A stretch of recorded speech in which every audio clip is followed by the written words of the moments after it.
afternoon. My name is Dan Taylor. I'm going to explain to you Universal Access.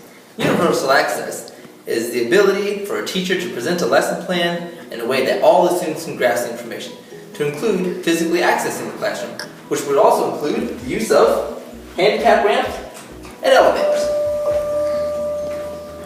Come with me on our journey.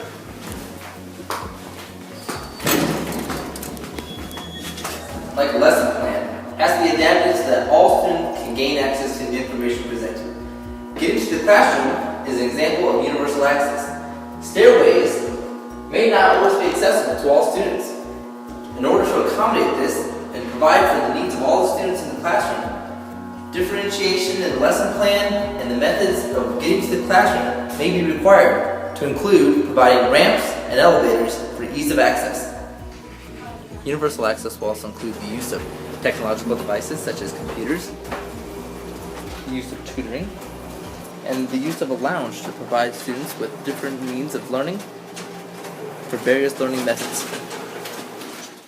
Universal access in the classroom. Universal access in the classroom would be developing a lesson plan so that everyone will be able to understand the information that you're trying to give to them. So for example, early U.S. history.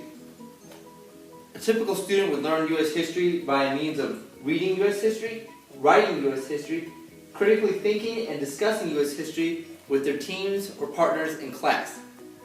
What this typically entails is a mastering of the English language, reading and writing skills, as well as speaking of the English language, so as to fully grasp the information in the lesson and share with each other and teams.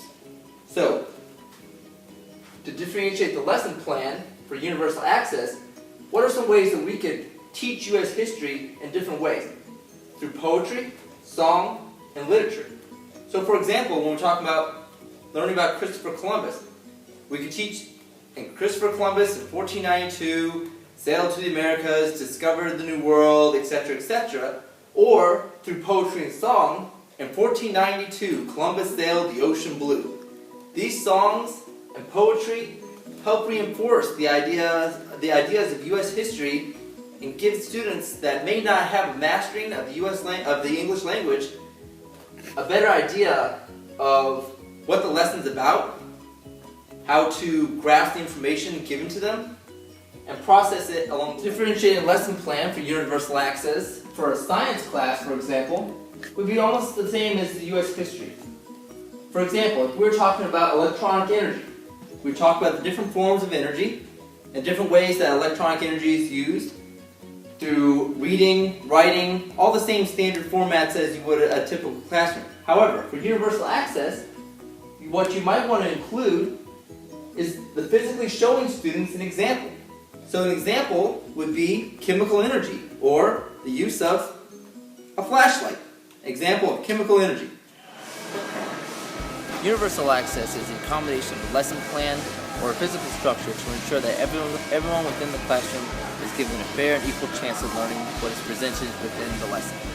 As teachers, we need to ensure that we are equally providing the chance of learning to all of our students within the classroom.